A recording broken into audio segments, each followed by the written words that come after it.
Yes, you're live.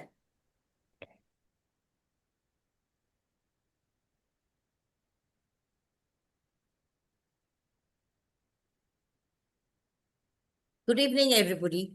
From the Tamil Heritage Trust, a warm welcome to the March 2026 edition of our monthly talk series. Last month, we had looked at the history of Bombay. Today, we'll be looking at the history of Madras Presidency, but of course, from a very different perspective. Cities rarely announce the moment when they begin to change the course of history. Through the middle of 17th century, along the humid coasts of Madras, a trading corporation came and quietly laid the foundation of its very first operations here. Soon, it evolved from being just a mercantile outpost and started acquiring instruments of power, which included soldiers, fortifications, and the architecture of authority.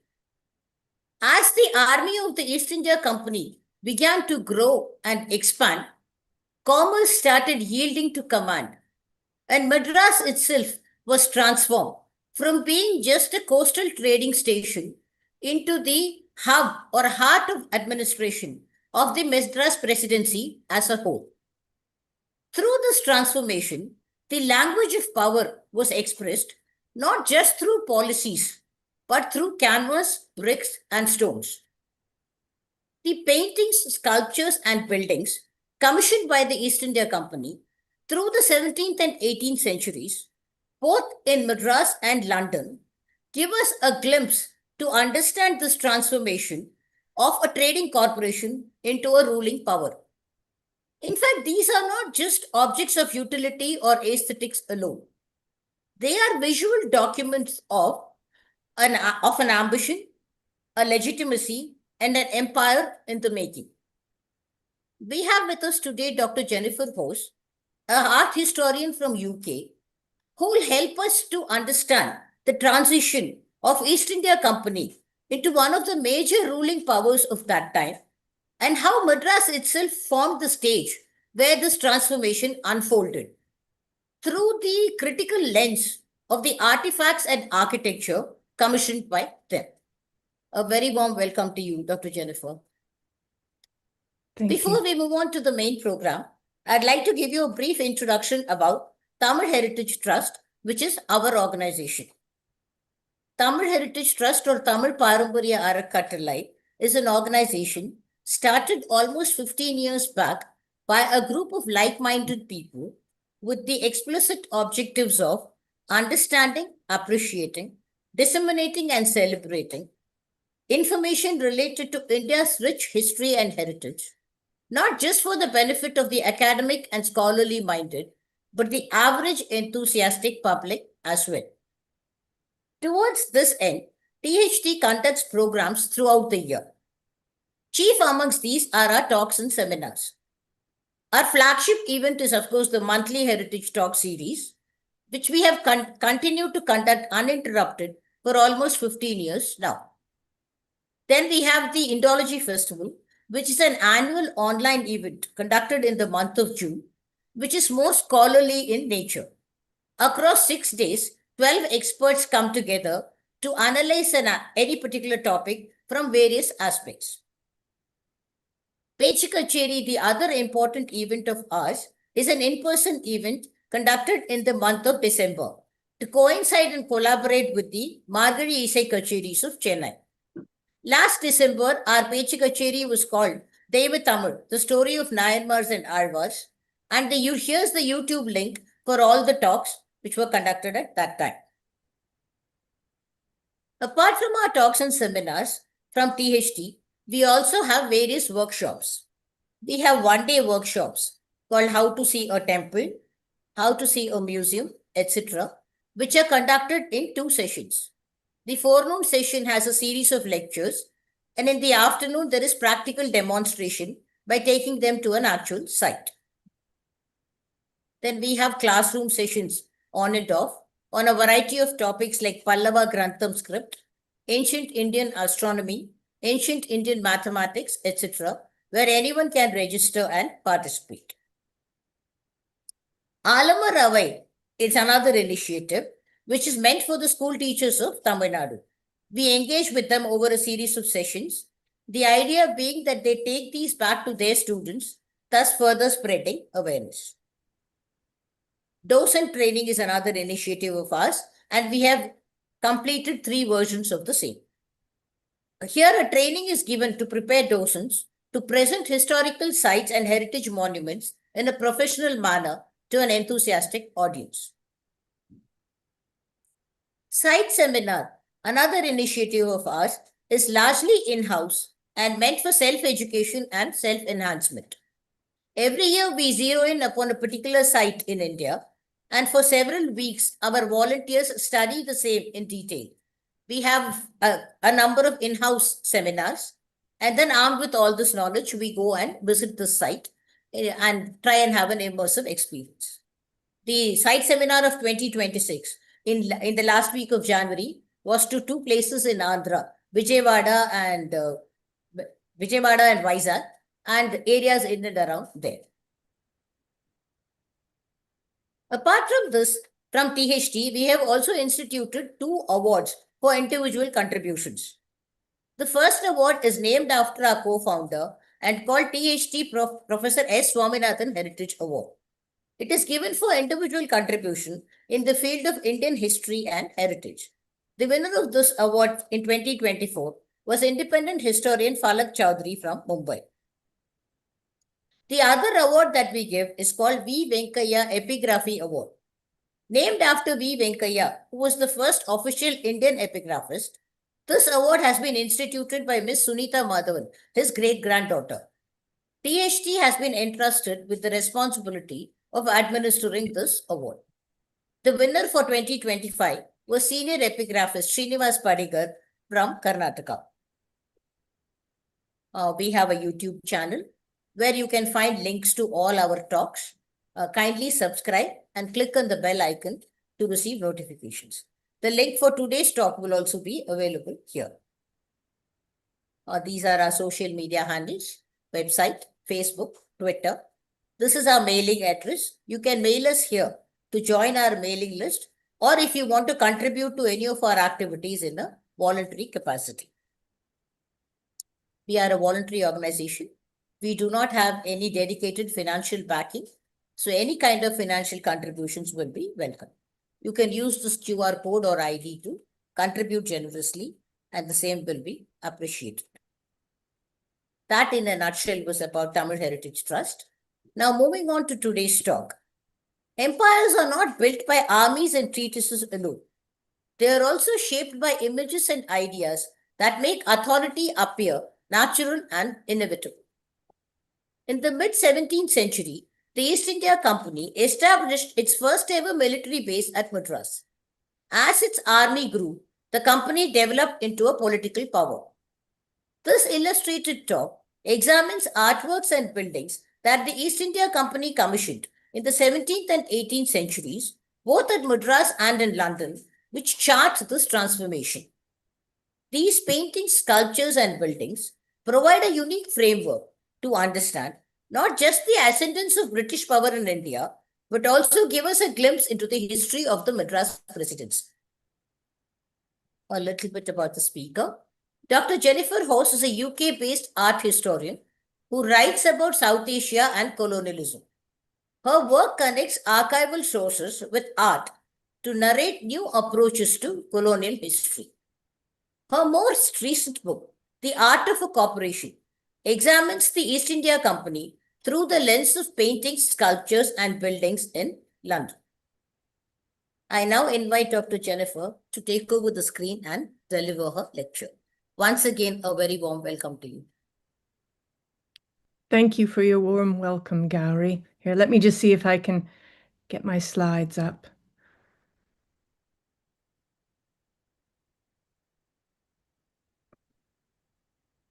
Oh, hold on. Yeah. Is that okay? Yeah. Okay, lovely. Okay, well, thank you again, Gauri.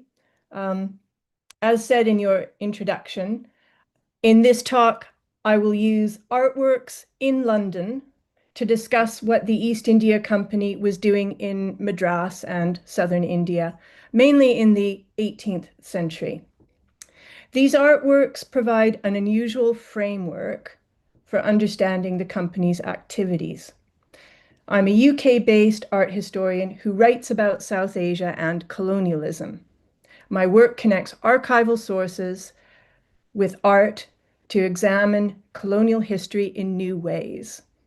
And my most recent book, The Art of a Corporation, now available through Manohar, looks at the East India Company through the lens of paintings, sculptures, and buildings in London.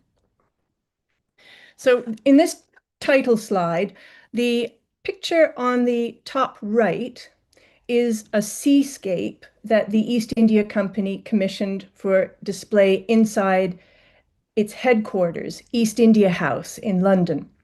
And then the picture in the lower left corner shows the general courtroom inside of East India House, this headquarters in London. And you can see in this lower left-hand side picture, it's an auditorium. There are a large group of men who are watching something happen. The East India Company used this auditorium to hold its quarterly shareholder meetings. And you can see there are niches along the top of this auditorium where they put large marble statues. And I'll be talking a bit more about these statues later in the talk.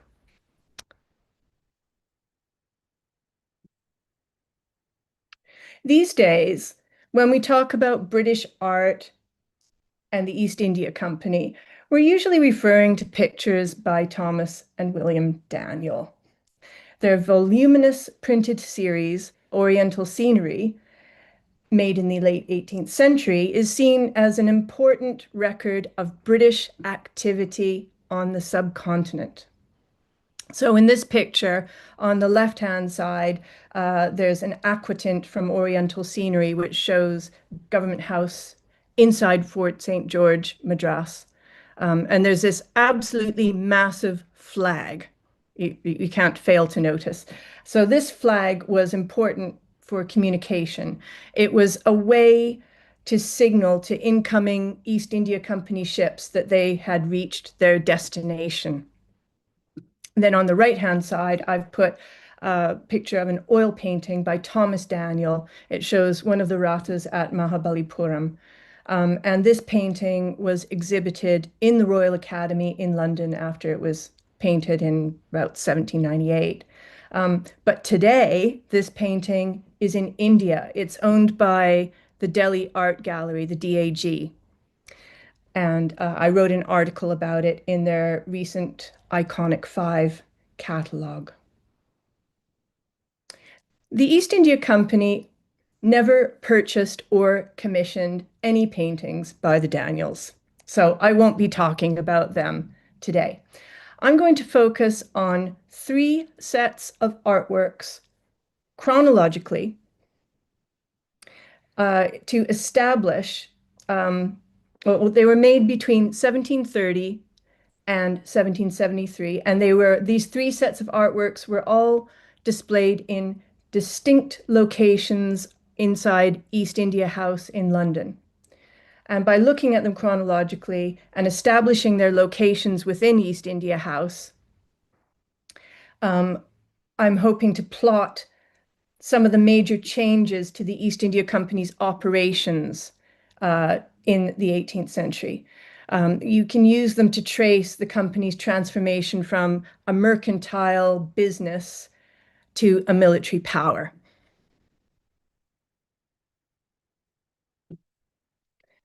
So this is a picture of the facade of East India House in London as it looked between 1730 and 1773 in the period that we're going to be looking at today. So the first group of artworks I'll be looking at today are seascapes that were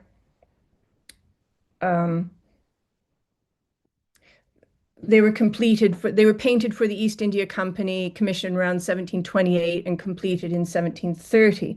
And here's one of them showing Fort St. George.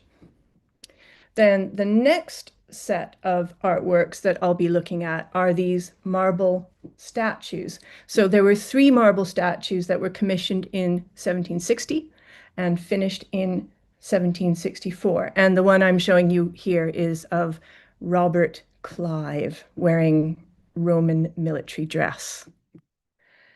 Then the third group of artworks I will look at today, completed and purchased by the East India Company in 1773, are a group of 10 landscapes showing places that the East India Company's Madras army went to between the late 1750s and the early 1760s. And these, so this one here shows, I'm sure you're all familiar with this site, the rock fort at Trichirappalli. While discussing these artworks, I'm going to move back and forth between London and Madras. So let's begin in Madras and ask ourselves what the East India Company was doing there. The East India Company was founded in London in 1600 as a trading body.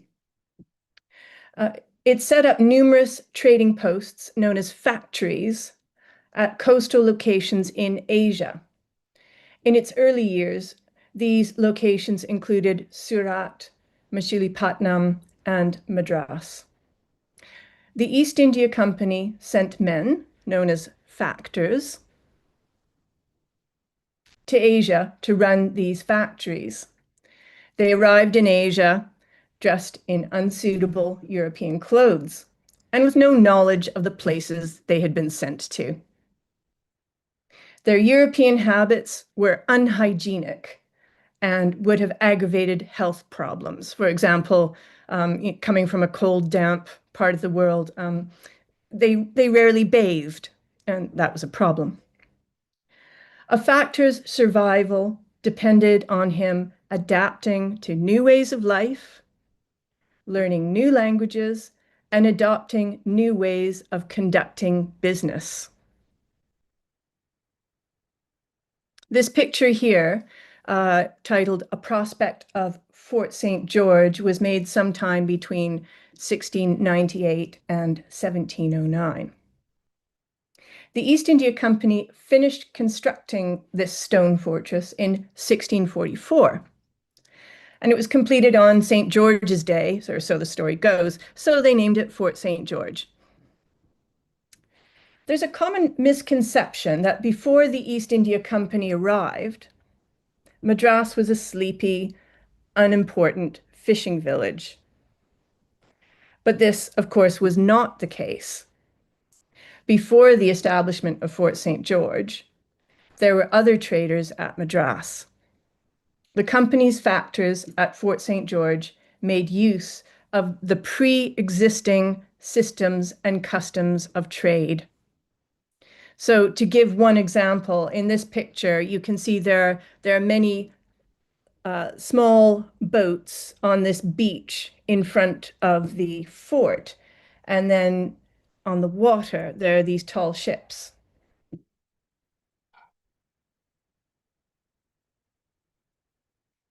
When the company's ships dropped anchor at Madras, they relied on these efficient boats to transport cargoes to and from the shore. With no natural harbor at Madras, these tall-sided, lightweight wooden boats, known as masulas, were used to move the East India Company's goods and people between their ships and the shore. The company needed masula boatmen to conduct trade at Madras. It was a local technology that predated the arrival of the East India Company and the establishment of Fort St. George. Another local practice that the factors at Fort St. George used was the assembling of personal entourages of servants, performers, carriages, and conveyances. As early as the 1630s, the East India Company records tell us that at Machilipatnam, about 300 miles north of Madras, the company's factor had a stable filled with horses and palanquins, and he only left the factory when accompanied by an entourage of up to 80 servants. There are also East India Company records from Madras of factors assembling entourages of Indian dancers, singers, and musicians to herald their presence.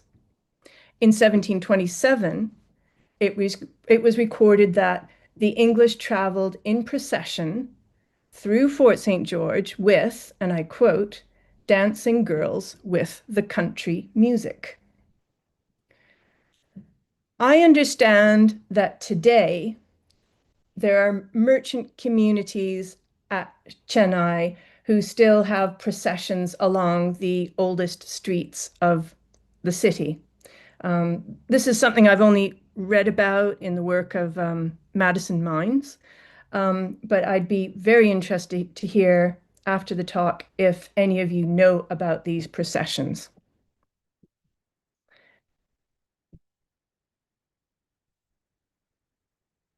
The East India Company was just one of many merchant communities at Madras. In this plan, dated 1726, Fort St. George is in the lower left corner. It's actually it looks quite small compared to the rest of the city as it was then.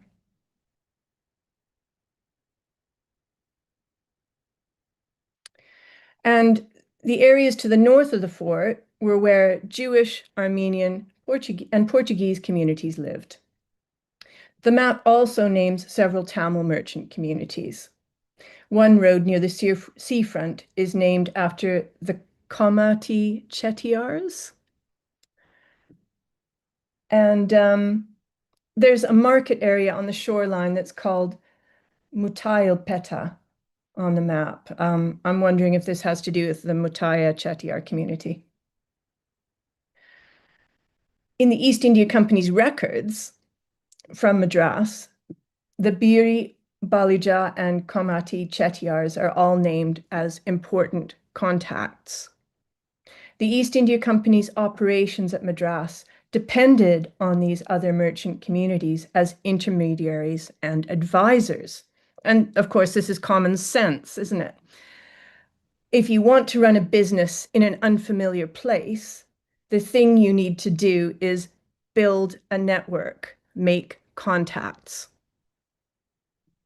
These networks allowed trade to continue even when the company's factors at Madras lost contact with their corporate masters in London. The arrival of East India Company ships was a lifeline for the British men and women who lived at Madras. Not only did their ships transport goods back to London, they also brought them letters, books, and newspapers from home. When new people arrived at Fort St. George, they brought with them news of what was happening back in England. Sometimes the arrival of the company's ships slowed down, causing news blackouts that could last for a year or possibly more. The worst of these news blackouts was in the mid-17th century, soon after the construction of Fort St. George. England fell into the grip of a civil war. Then in 1648, King Charles I was executed, and Oliver Cromwell, the Lord Protector, came to power. The East India Company was founded by a royal charter. So with England's monarchy gone, the company no longer had a trade charter, and it came very close to disappearing. The company's employees in Asia had no contact with London for over a decade. But stranded far away from home, the company's employees at Madras managed to muddle on. They survived because they lived in a thriving commercial hub for so many different communities. It was a place where merchants could forge new alliances and create new business opportunities. Without any support from London, the company's representatives pulled through. In the 1660s, when the East India Company re-emerged after the restoration of England's monarchy, Fort St. George was still operating. So that's the story at Madras. We are now going to move to London. The East India Company recovered from the turmoil of the Civil War and the overthrowing of the monarchy. In the early 1660s, it received a new royal charter under the protection of King Charles II. And by the early 1700s, the company was doing quite well. It was regarded as a safe, profitable business where one could make money out of your investments. So the East India Company's share prices boomed. It was a safe place to put your money. This timber frame building called Craven House became the East India Company's headquarters in the City of London in 1648. Then in 1725, after the company had purchased this building, it had rented it before, they tore it down. And in its place, they constructed a much larger stone building for its new headquarters. And here it is. This is Theodore Jacobson's East India House, the stone building that replaced the timber-framed Craven House. This new East India House was completed in 1730. Constructing this new headquarters was a way for the company to flaunt its financial success on the streets of London. Inside the new building were numerous high-ceilinged rooms, and the most lavish of these rooms was called the director's courtroom. And here it is. The director's courtroom was completed in 1730 when the new East India House opened. It was a perfectly cubical room measuring 30 feet on all sides. It had windows near the ceiling and mirrors on its walls. You can see the mirrors. They're sort of on either side of the doors in this picture. With its mirrors and walls, with its mirrors and windows, it would have been like sitting inside an optical illusion. This was the room where the East India Company's 24 directors would meet. Each director was appointed for a 4-year term, then would step down, usually for about a year or maybe 2 years. Then the other directors would nominate him back onto the court of directors after that year or two had passed. And the highest ranking directors, who were the East India Company's chairman and deputy chairman, were usually the men who had been re-voted in the most times. To decorate this room, the directors commissioned 2 artists, George Lambert and Samuel Scott, to create 6 seascapes of important locations. And you can see 3 of them in this picture. They're up high in the picture. So here are all 6 of those paintings, which are now in the British Library. So going across the top row, starting at the left, you have the Cape of Good Hope with Table Mountain, very recognizable in the background. Then top middle, that's a view of Tellicherry in Kerala. Then top right, you have St. Helena, this rocky island in the Atlantic where the ships would rest while they were on their journey past Africa. And then the three paintings on the bottom from left to right are Calcutta, Madras, and Bombay. So Samuel Scott painted the ships in the painting's foregrounds, and George Lambert painted the coastal landscapes in the backgrounds. But neither of them had ever been to India. To paint the ships, Samuel Scott simply had to walk to the East India Company docks in London, and there on the River Thames, he could observe the East India Company's ships. To paint the landscapes in the background, George Lambert probably relied on a range of sources. He would have found pictures in books, and he probably went to the taverns and other public places around London's docklands to talk with men who had traveled to those places. I'd like to just compare here. So this is the Lambert and Scott seascape of Fort St. George.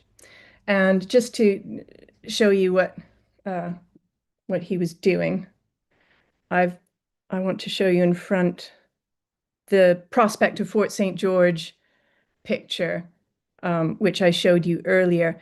And if you look at the outline of Fort St. George's fortifications in the painting and in the print, you can see that George Lambert was probably using this earlier print to compose his oil painting.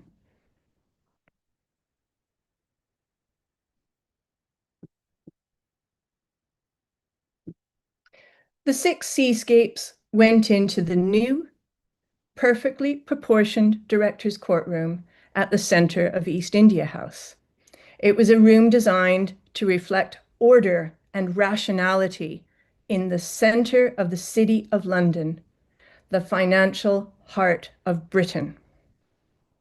The building and its decor gave the East India Company the institutional respectability it needed to justify its actions and inspire shareholder confidence. But of course, this carefully decorated, perfectly cubical, rational room with its six paintings of the places it operated out of was fiction. And beyond the walls of East India House, Britain was about to go to war with France. And unlike previous wars between Britain and France, of which there were several, the 7 Years' War from 1756 to 1763 took on an international dimension. Britain and France were now attacking each other's trading posts and overseas colonies in North America and Asia.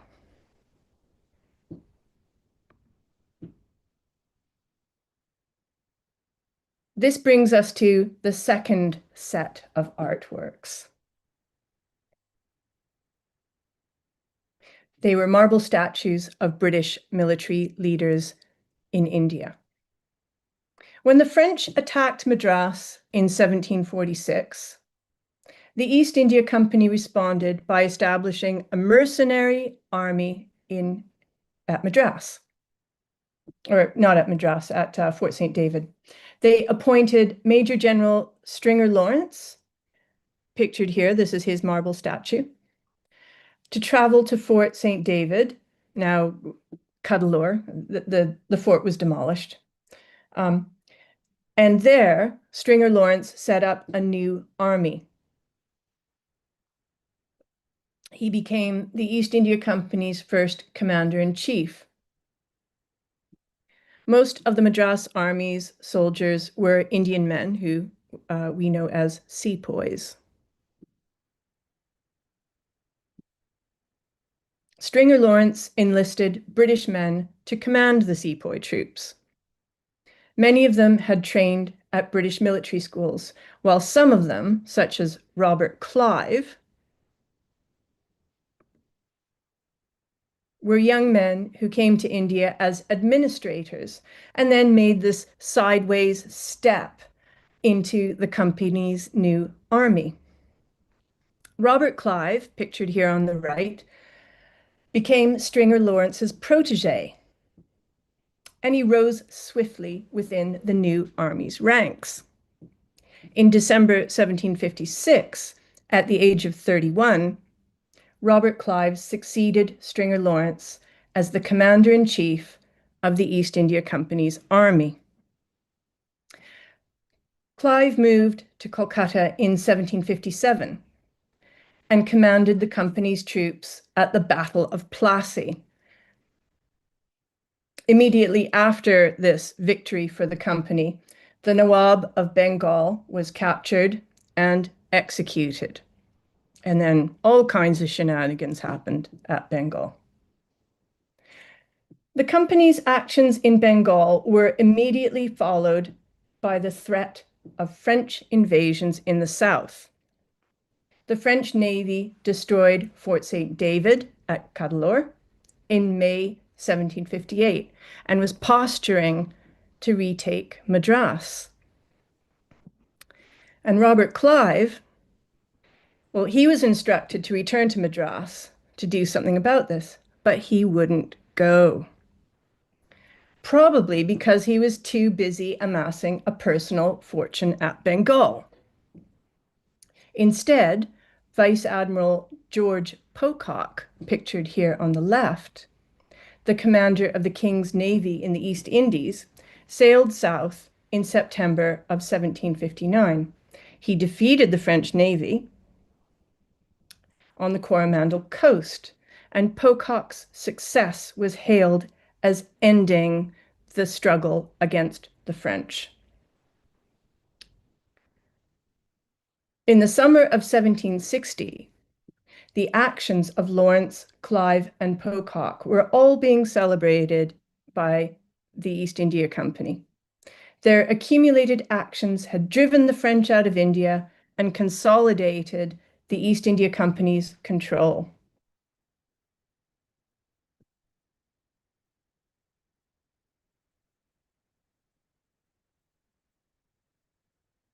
On the 24th of September, 1760, the company commissioned Peter Schumacher's, one of the most famous sculptors in England, to make the three marble sculptures of Lawrence, Clive, and Pocock.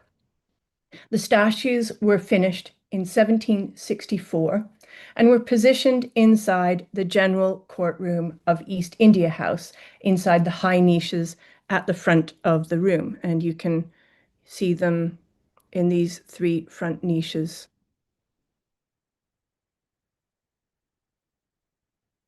East India House's general courtroom, pictured here on the left, was an auditorium on the building's ground floor. It was where the East India Company held its quarterly shareholder meetings. A door at the side of the auditorium connected the general courtroom stage with the director's courtroom. So I don't know if you can see this arrow here I have. So here's a door at the side of the general courtroom. And then over here, you have a door into the director's courtroom. So they're right next to each other. 4 times a year, the directors walked through this door from the director's courtroom to the general courtroom and chaired meetings with the company's shareholders. Anyone who held shares in the East India Company could attend these quarterly meetings. The statues of Lawrence, Pocock, and Clive were positioned inside the general courtroom's large niches. The company went on to commission more sculptures. You can see a couple of them in this picture here. But for more than a decade, these three, the Lawrence, Clive, and Pocock statues, they were the only ones in the general courtroom.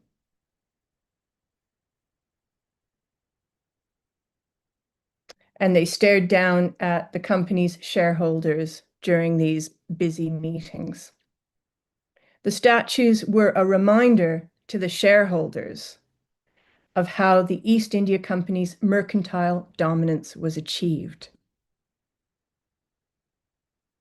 So you have the statues in the general courtroom, and then next door you have the seascapes in the director's courtroom. And these two sets of artworks were a reminder that the East India Company was aimed at making money for its shareholders. These artworks were firmly ensconced in London and were telling the London story of the East India Company. Now let's return to Madras.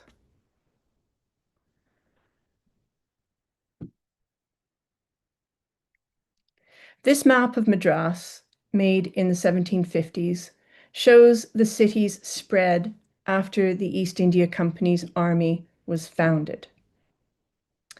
The previous map looked at the area to the north of Fort St. George, where other traders lived.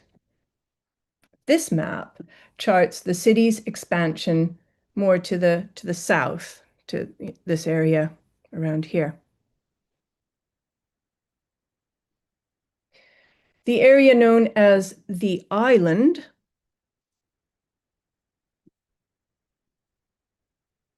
became a military training area.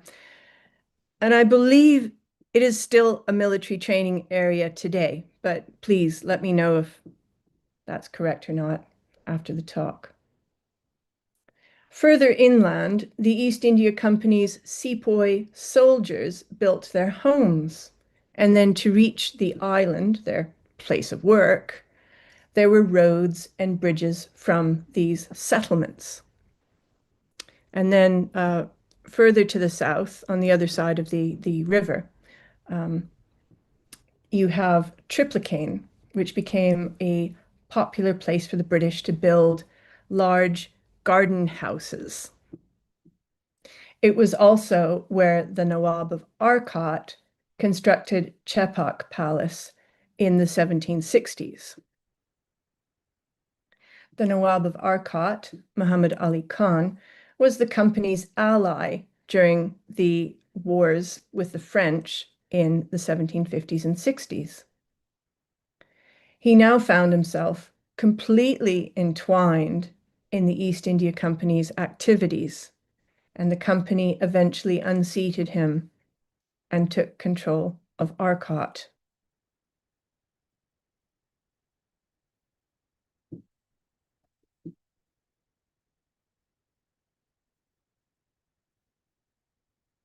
So far, we've looked at the seascapes by George Lambert and Samuel Scott that went into the director's courtroom, which are all about the company establishing these ports of call, these factories along coastlines. And we've looked at the three marble statues that were commissioned for the general courtroom in 1760, which are all about the establishment of the East India Company's army and defeating the French. Now we'll look at the third set of artworks. These relate to the inland expansion of the East India Company in the early 1760s. They are a set of 10 landscapes, each of which shows a location that the East India Company's Madras Army went to between 1757 and 1764. And these landscapes were purchased by the East India Company in 1773. So here they are. These paintings are all now in the British Library's collections in London.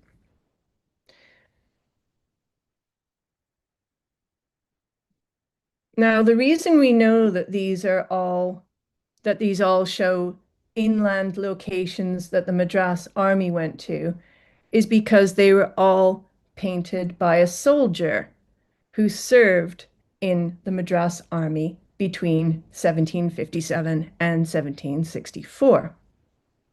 His name was Francis Swain Ward, and before he traveled to India as an East India Company cadet, he trained in London as a landscape painter. During his 7 years in India, Francis Swain Ward made sketches of the places he traveled to with the Madras Army. And then when he returned to London in the 1760s, he worked these drawings into large oil paintings. So, for example, on the left, we have a drawing made by Francis Swain Ward of the Tepakulam inside the Nataraja temple at Chidambaram.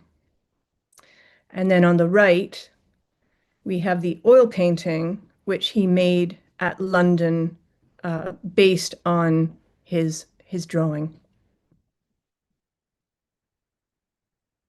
The East India Company bought 10 of Francis Swain Ward's paintings in 1773. And it placed them all inside matching frames. And then these paintings in their matching frames were displayed inside a single room inside of East India House. But before I talk about that room, I'd like to talk a bit more about the locations in the paintings, just to give an idea of what the Madras Army was doing at these different places.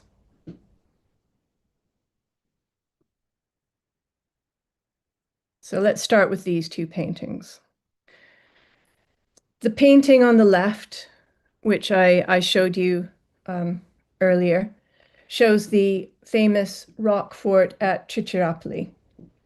And then on the right, that's a landscape of the nearby horse mandapam inside Srirangam Island's Vishnu temple.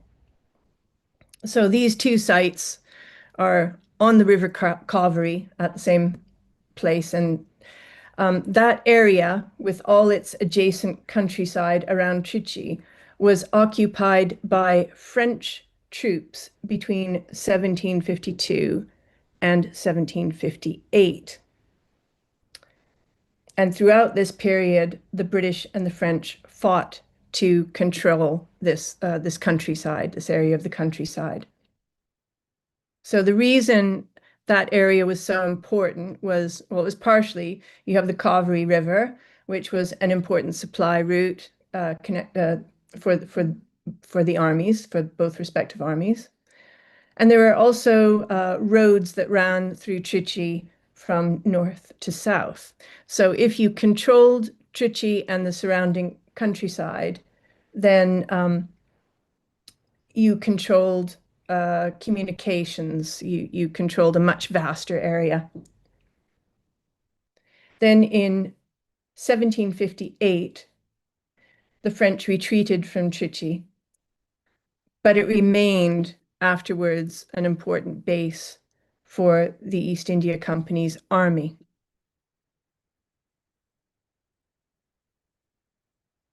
And you can see in these landscapes that there are British men in red coats positioned off to the sides.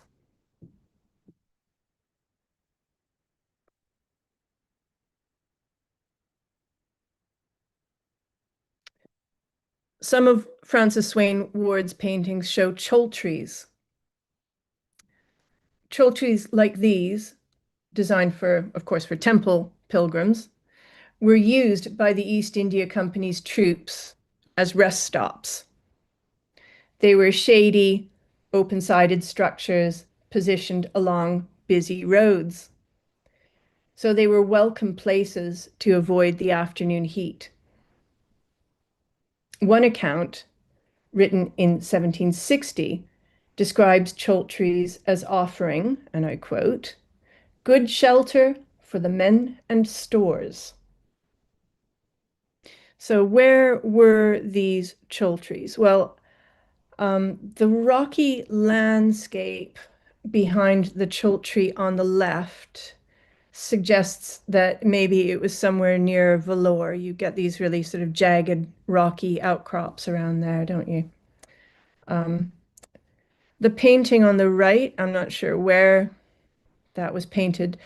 But the interesting thing about it to me is that if you look right in the center of that chultry, you can see that there's a man who is packing a trunk. So it alludes to the East India Company using the chultry as a rest stop.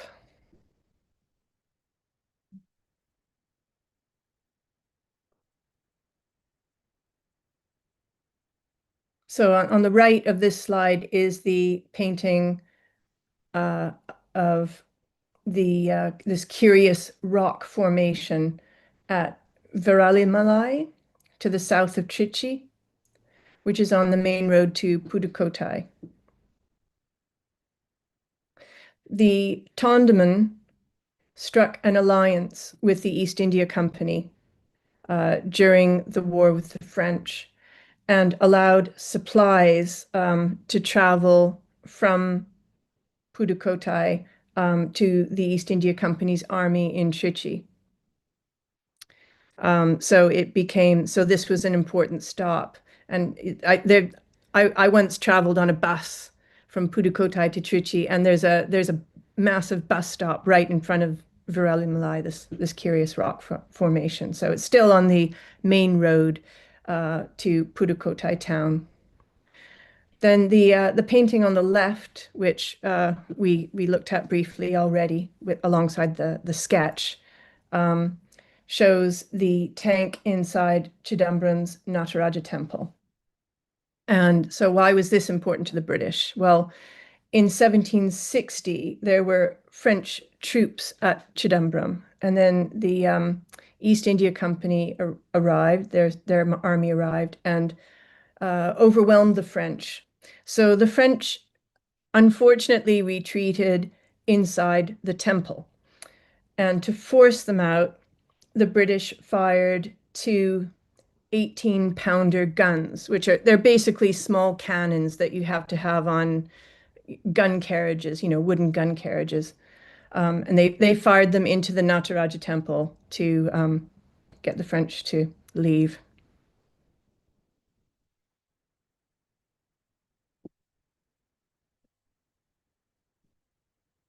These two paintings show views of Madurai.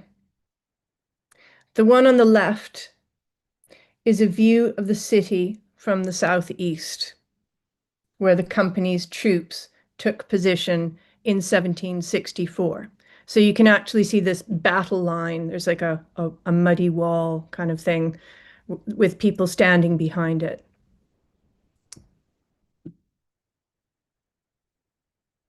And then in the distance, on the right, you can see the gopurams of the Meenakshi temple.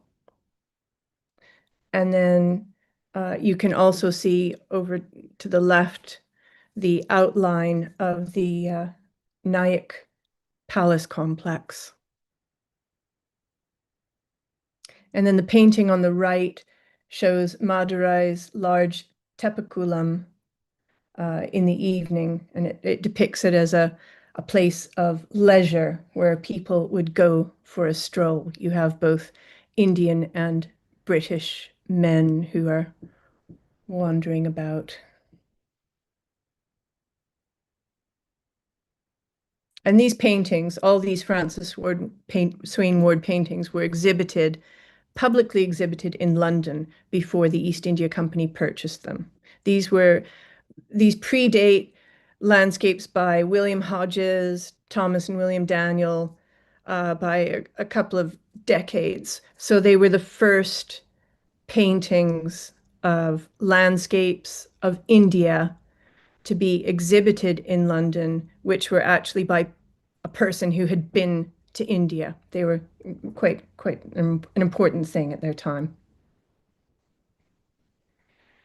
So going back to the paintings of these two paintings of Madurai, the East India Company sent its army to Madurai in 1764, not to fight the French, that was all over, but to take down Yusuf Khan, the governor of Madurai that the Nawab of Arcot had appointed in 1756.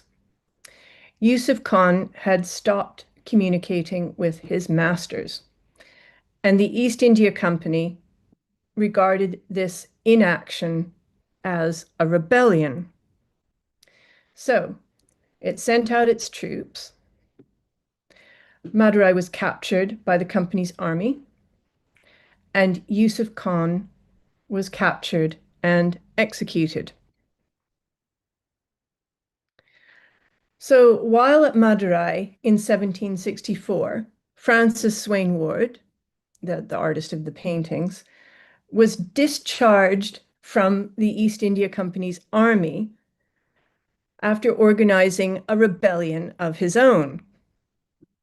Along with 4 other British soldiers, he sent a petition to the Madras Council saying that they had been unfairly passed over for promotion. And unfortunately, the Madras Council's response was to ban them from East India Company service and send them back to Britain.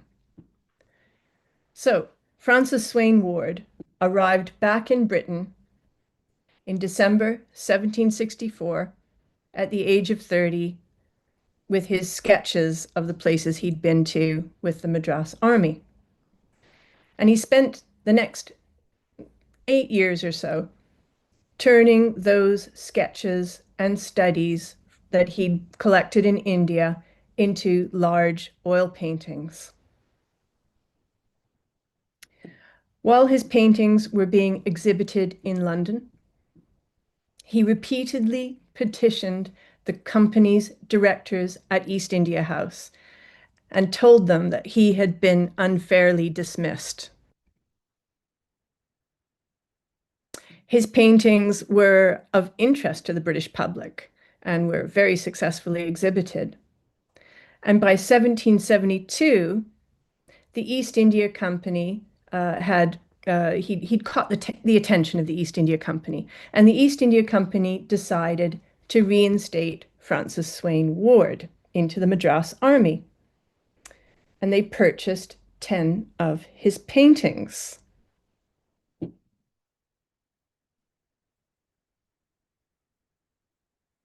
Francis Swain Ward's 10 paintings were placed inside the Committee of Correspondence room, another high-ceilinged ground floor room inside East India House. I don't have a picture of this room. Nobody took the trouble to make a picture of it. But I do have this plan on the right-hand side of this slide. So you can see it was a rectangular room, and it measured about 30 feet long and 20 feet wide. So it was a bit smaller than the director's courtroom, but it was still a very big room. It was big enough to put 10 large landscape paintings into. It was entered through a single door, which is marked as 12 on this map. And that single door was across the corridor from the private offices of the company's chairman and deputy chairman, the 2 most powerful men who sat on the court of directors. The decision to put all 10 of Francis Swain Ward's landscape paintings into this one room imitated the decoration of the director's courtroom, where the 6 seascapes by George Lambert and Samuel Scott were on display. But, of course, unlike the Lambert and Scott seascapes, which were painted by men who had never been to India, the 10 landscape paintings were by a soldier artist who had been to all of these places. Francis Swain Ward's paintings represented the new militarized stage of the East India Company's history.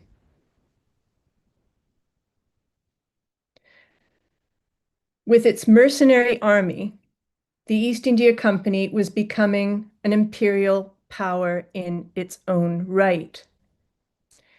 In 1773, the year the paintings went into the Committee of Correspondence Room, Britain's Parliament passed into law a bill to regulate the East India Company's activities. The purpose of Lord North's Regulating Act was to keep the East India Company under control and prevent it from acting independently of the British government. The company was turning into a political animal, and Parliament wanted to tame it.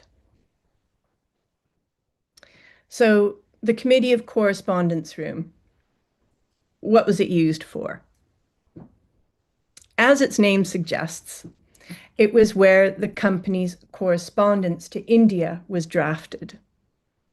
This correspondence was prepared by an elite secretarial staff and was overseen by the company's chairman and deputy chairman, whose offices were just across from the Committee of Correspondence Room.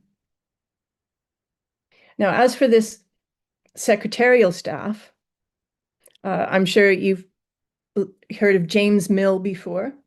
He was probably one of the most famous members of the East India Company's secretarial staff.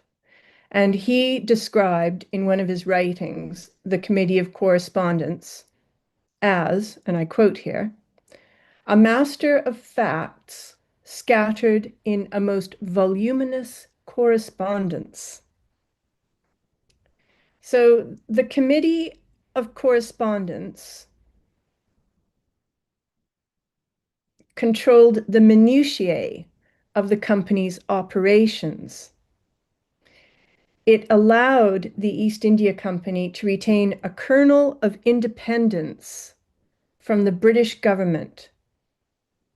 It controlled a corner of the East India Company's activities, which, because it was buried under this correspondence, Lord North's Regulating Act could not detect it.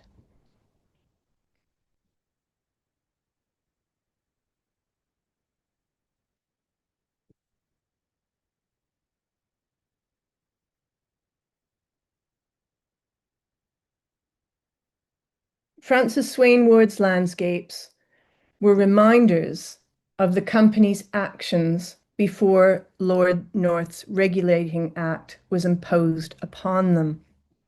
The placement of the 10 paintings in the Committee of Correspondence Room conveyed nostalgia for the company's unbridled actions before it fell under government scrutiny. So putting the 10 landscapes by Francis Swain Ward in this room was a reminder of the company's military activities before Lord North's Regulating Act was passed. Right, I'm getting to my conclusion now.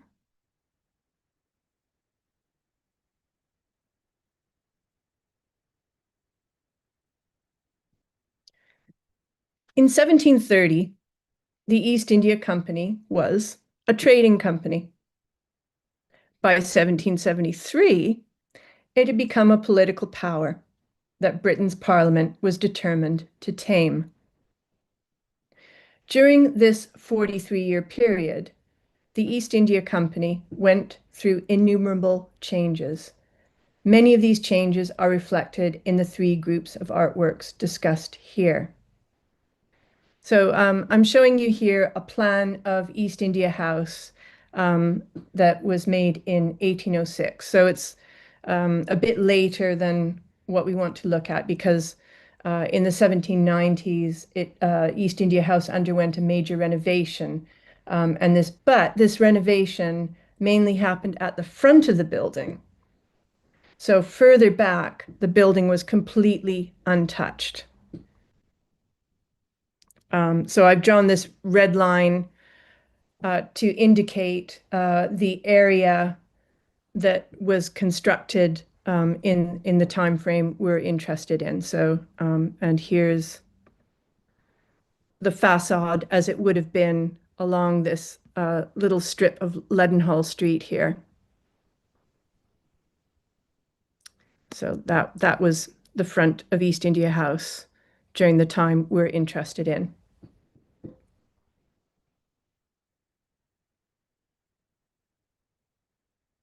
And here is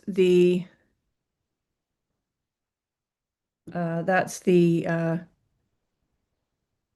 general courtroom of East India House.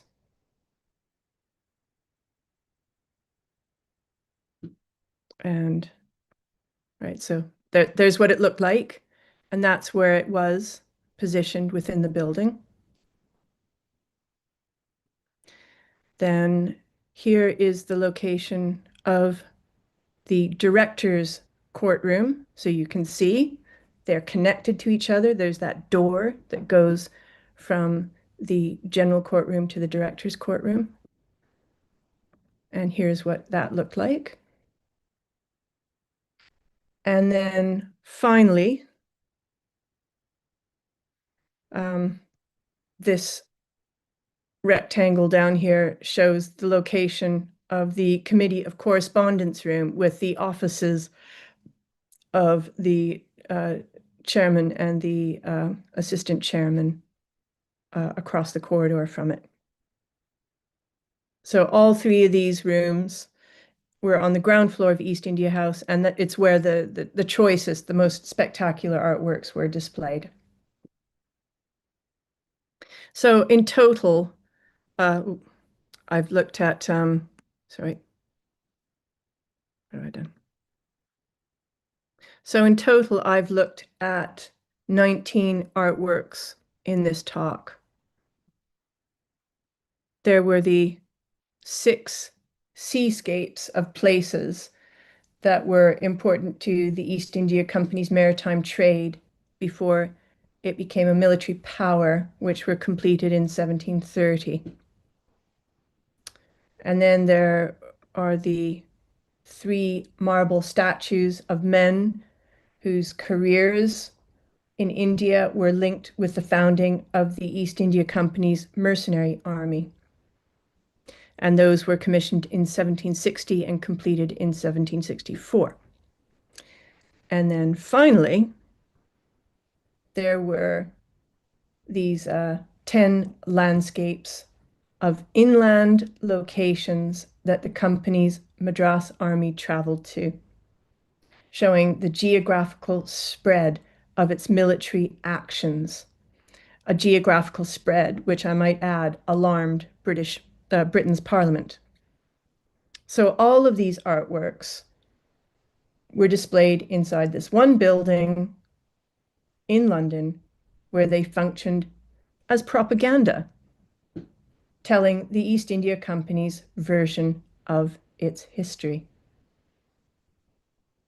While the more famous artworks of Thomas and William Daniel tell us a great deal about India in the late 18th century, the artworks considered here reflect the major changes that occurred within the East India Company between 1730 and the early 1770s. Thank you.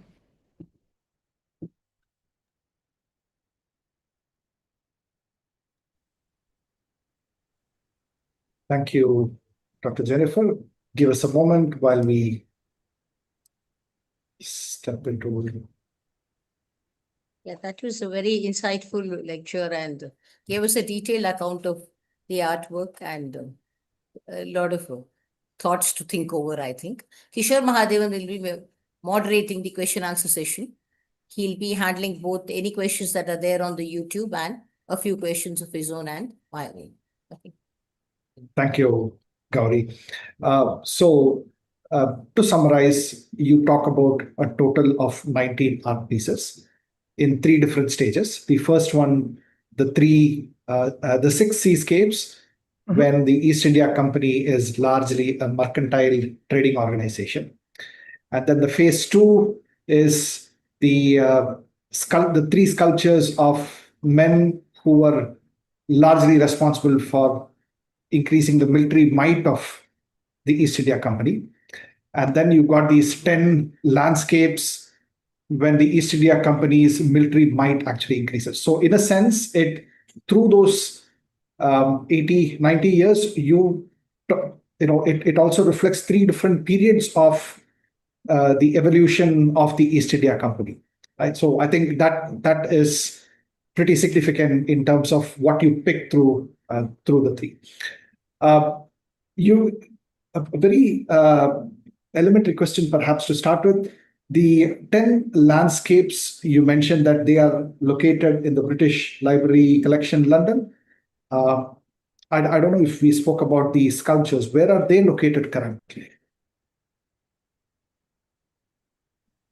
Well, the three sculptures and many others are the property. So they're formally part of the British Library's collections, but the British Library building is not really built to cope with larger-than-life marble statues of men in Roman military costume. So they are actually in the Foreign and Commonwealth Office in Whitehall. And of course, the Foreign and Commonwealth Office in Whitehall was constructed in the late 19th century as the India Office.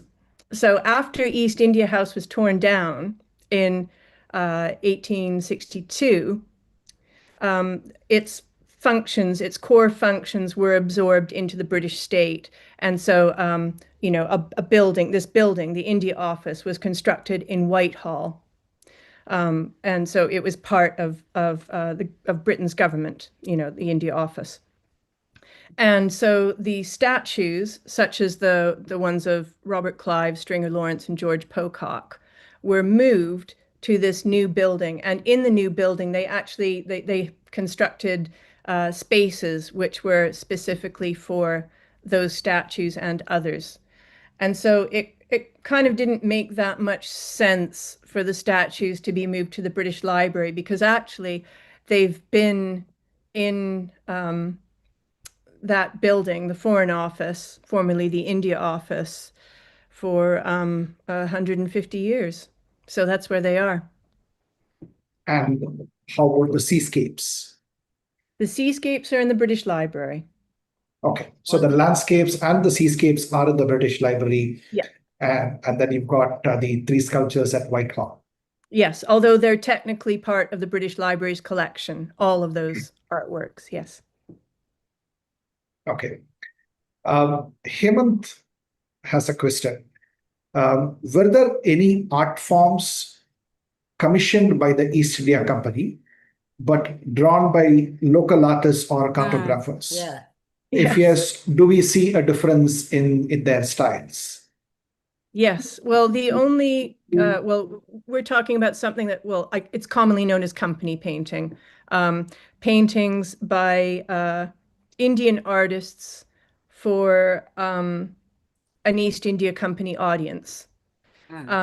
And the only picture I showed in my presentation, which was a company painting, was the row of 6 sepoy soldiers behind the 3 statues. I don't know What if about you those remember. dancers? That also look like an Indian Yes, way. and the dancers. Those are French company paintings. Those are in the Bibliothèque Nationale in Paris. But they also seem to be drawn by Indians, no? Yes, yes. So there were Indians in the South, well, all over India, who were making paintings not just for British East India Company officials, but for the French and other powers. I mean, there are also paintings that are considered company painting that were connected by the Maharaja of Tanjavur, and it's quite a complicated business, tracing where all the patronage came from, really. but yes, it was quite the thing. There were all of these highly trained Indian artists who they had this new market, um, these foreigners who were interested in bringing back home pictures that showed the things, the people, the things they'd seen in India. So these artists were making pictures for them. See, because the Britishers were also quite impressed with or enamored of our art, artifacts, crafts, everything, the way Yeah, they, I mean, sorry for the use of a better word, they looted all the stuff and took it back. So naturally, yeah. they must have been drawn to our art too, naturally speaking, like whatever form it was in. So naturally, they must, I mean, our artists would have found a natural market there because whatever, because of the state of our art and craft and culture and the British taste, which was able to admire it in any case. So. Yes, and there was a fashion for admiring the artworks from other cultures. Yes. Are there, I'm just going to pick up a statement that he just made. There was a response from the British public. Are there accounts or are there any documented records of how did the British public respond to these paintings, which they were perhaps seeing it for the first time? Yes. Oh, it's quite complicated, really. I've actually written a chapter in my book, which is just about the Francis Swaine Ward landscapes. There was in London at that point in time, in the sort of late 1760s, early 1770s. It was when the Royal Academy was founded, and there were other rival exhibition societies. And I mean, this was a very exciting thing at London at the time, because before that period, to see large oil paintings of people and places, you basically had to be a very rich person. And you would go to someone else's house, another rich person's house, and see their collections. And then all of a sudden, you have these exhibition societies. So anyone can now pay a little bit of money and see portraits of famous people, landscapes of faraway places. Um, a lot of those Francis Swaine Ward paintings are they're geared up for this British public audience. There's a reason why there are these soldiers strolling along, next to the Tepakulam at Madurai. They're kind of trying to mimic the behavior that the British had in London at the same time. You would have gone to these places like in London, there was a place called the Vauxhall Gardens, this beautiful public garden where there would be plays and artworks and music. And, so they're trying to draw parallels between the public experience in London and these views in India. It's quite interesting. Right. But, Then two things that struck me was that the paintings on the whole looked quite exotic. I mean, you know what I mean? They didn't paint any unsavory picture of India in any aspect whatsoever. So, I mean, Mm. either it was to impress the British public or that is the natural perspective which he had serving in the British Army. Like, Yes, and I think he deliberately slipped things into the paintings to help locate um, where the places that he was showing. There's a picture in his landscape of the rock fort at Trichy. He's put an elephant in the foreground. I'm not sure there are elephants wandering about there, but it was an animal that people identified with the Indian subcontinent. So he just kind of sticks it in there. Yeah. there is a question from Divya.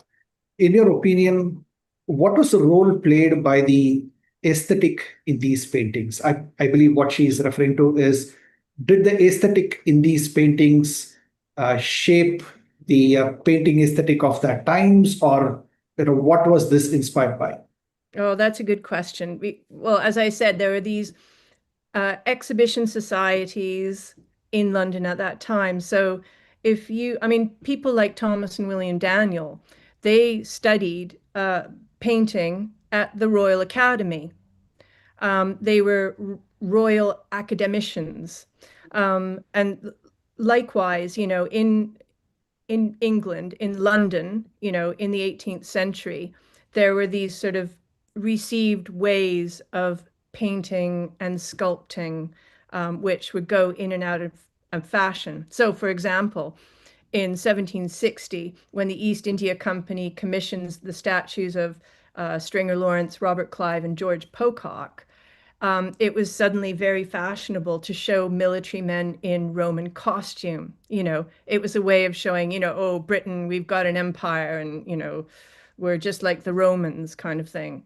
And then within 15 years of that, it's very unfashionable to show someone in Roman military costume. It's like, oh, what were we thinking? That's so corny. They look like they're going to a fancy dress party. And they stopped doing that. So, yeah, there are these fashions which dictate the way the artworks look. Right, right. Uh, there is another question from Hemant. Do we have paintings of coins that were minted by the East India Company? Paintings of coins. Um, I've seen He coin says drawings rubbing, of he says drawings of coins. drawings of coins. I, I, yeah, I've seen coin rubbings. Geez, I guess you do find pictures of coins here and there, but it's something I don't know a lot about. I don't know. Has Shailendra Bandare given talks for you before? He's the Not coins and metals not person at the Ashmolean. No, he would not know about that. Okay. okay, But yeah, okay. I mean, I've noticed, yeah, actually come to think of it, in the Mackenzie collection, I have found, in the past, I've found pictures of coins. Yeah. Right, right. Um, the the next question is again from Divya. She asks, could you shed some light on John Smart, a miniature artist who painted portrait miniatures for English officers and sent to London? I know you spoke about Francis Wayne Ward and George Lambert and Samuel Scott, but do we know something about John Smart? Is that question? Well, so what I know about John Smart was he was a Royal Academy trained artist. He, as she knows, he specialized in portraits, miniature portraits. I think usually on ivory. It was a very popular medium to have a piece of ivory and you do a beautiful little detailed watercolor portrait on it. Um, and I suppose one of the advantages of these miniature portraits was it was easier to transport them. So if you were uh, if you were going from India to back to Britain, these were things you could just put in your pocket. Whereas a huge oil painting, that's another matter. And I think there were certain taxes that were placed on people who tried to move large oil paintings. So having a large oil painting of a loved one that you wanted to transport back to Britain was a bit of a problem. It was far simpler to have a miniature painting. And I don't know an awful lot about John Smart, though, I'm afraid. Yeah, I had a basic question. You talked about these 19 pieces of art. Was there much more art available in East India House, or was this the main collection there? Yes, there were. Yeah. So there were other paintings which had been gathered in the century before. So between 1600 and, oh, I'm going to sneeze. Excuse me. Um, between 1600 and 1730, when the seascapes were completed, um, the East India Company had commissioned and collected other artworks.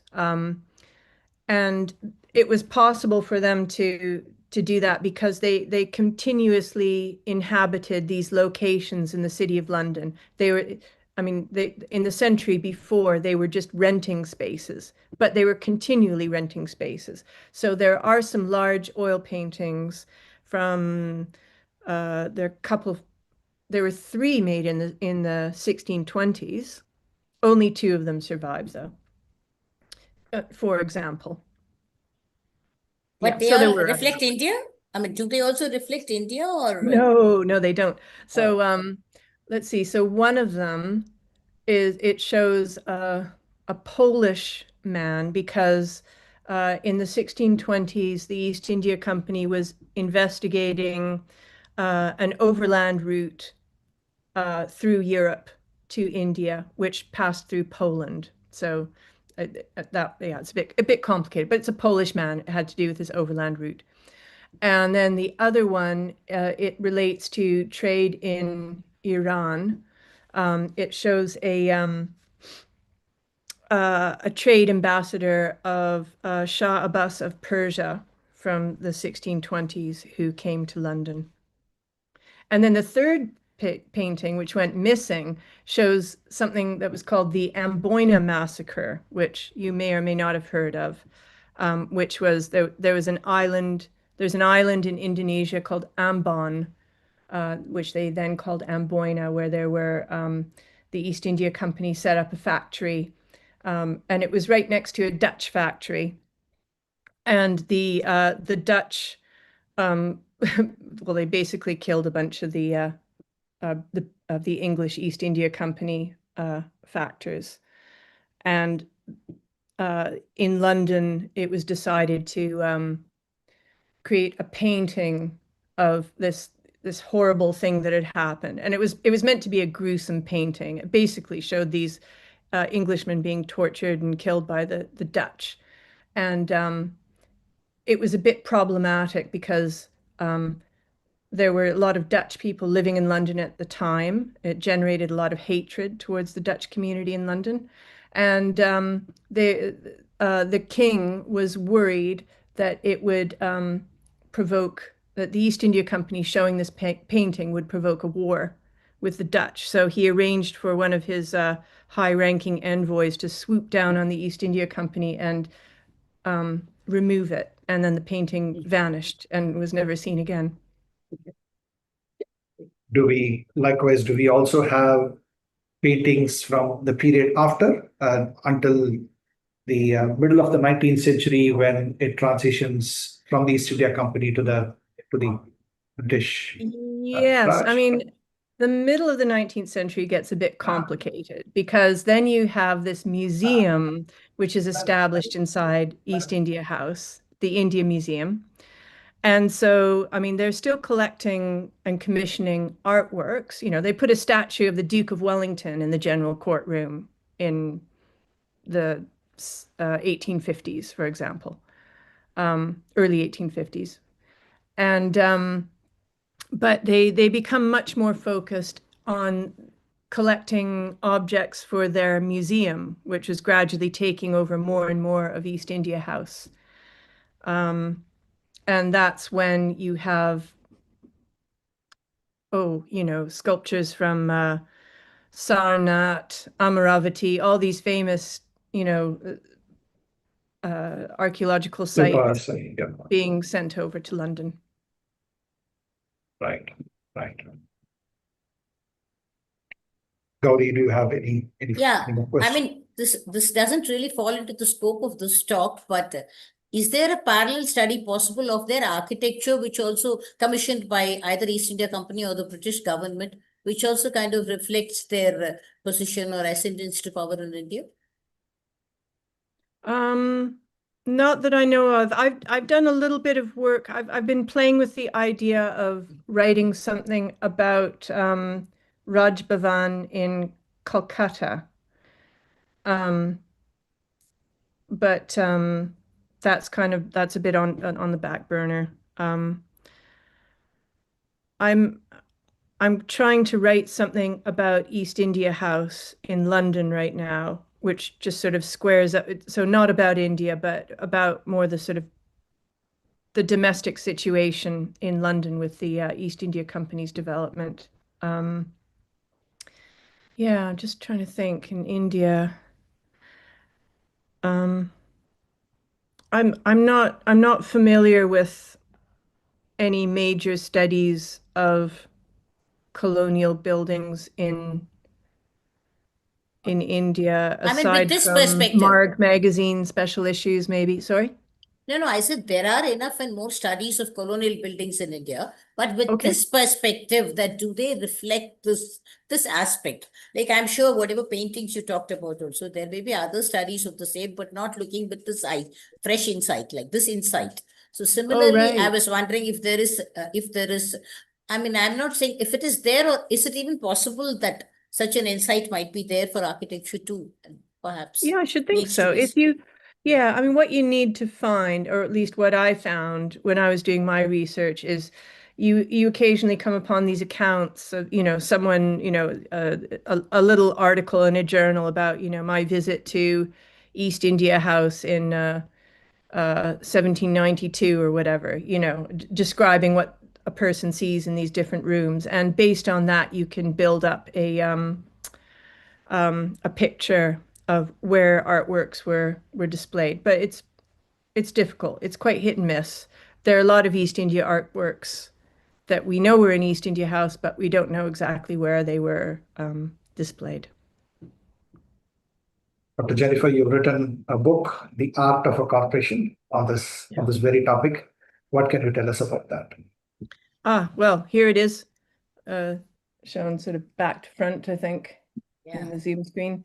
Yeah. So yeah, it came out in 2023. It's now being published in India through Manohar. And it goes through all of the artworks, the East India, well, not all of them, but the majority of the artworks that the East India Company commissioned and collected between 1600 and 1860.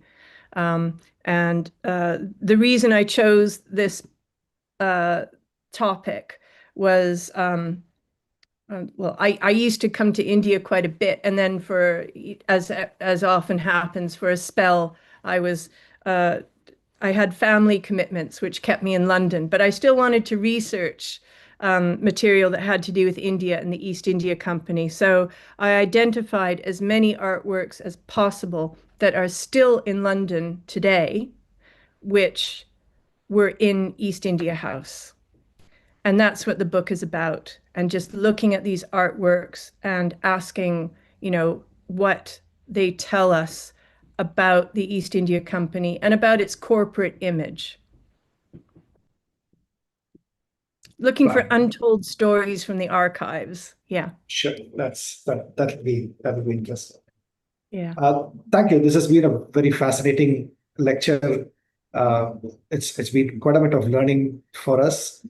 And along with that, your unhurried style of presentation and the way you brought out each of those art pieces and described, how it was conceived, to how it was created, to where it eventually got seated, was quite. How it was displayed, how it was perceived, everything. And how conceived, created, displayed, and perceived as well. Yes. Oh, thank you. Yes. Yes. Thank you very much. And I'll turn it back to Gauri for her concluding remarks. Yeah, that's all. Thank you very much. I think that concludes today's lecture. I thank you to all of you who attended this lecture. For any of you who missed it, you can find a link to it in our YouTube channel. And I look forward to seeing you again on the first Saturday of April 2026. Thank you. Thank you. Thank you. Bye. Thank you. Bye.